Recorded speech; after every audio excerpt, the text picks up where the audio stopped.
de cette décision? Oui, c'est du bon droit.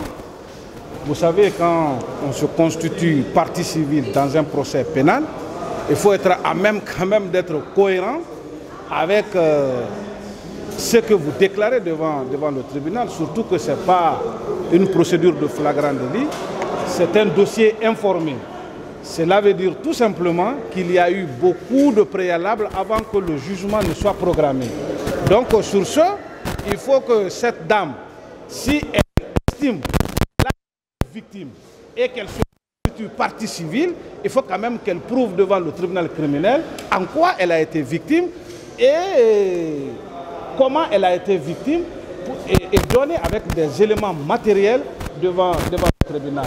Donc vous-même, vous avez constaté la légèreté qui a émaillé cette déclaration à la barre.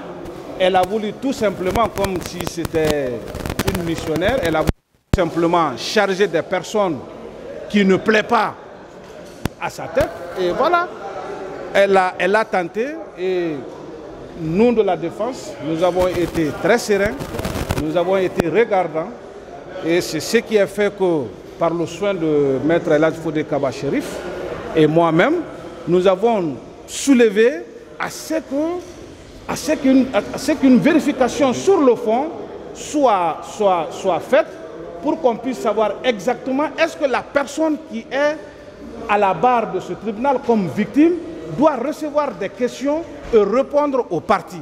Il faut quand même qu'on sache réellement qui elle est avant de continuer avec elle. Je pense qui risque de se répéter au fur et à mesure. Parce que depuis le départ, depuis l'entame de cette procédure, nous n'avons cessé de marteler qu'il y a des substitutions de personnes. Voici une preuve aujourd'hui. Il a été donné de montrer à cette dame son procès verbal au niveau du pool de juges d'instruction et sur lequel procès verbal il y a une signature. Elle ne reconnaît pas la signature, mais aussi le mobile pour lequel elle a porté sa plainte, elle a changé carrément ce mobile. Donc il y a problème. Le procès verbal qui est versé au dossier n'est pas reconnu par la personne qui comparaît par devant lui. Donc il fallait donc renvoyer pour éclaircir un peu l'identité de la personne pour voir si c'est effectivement elle qui comparaît devant ce tribunal. Une très bonne décision.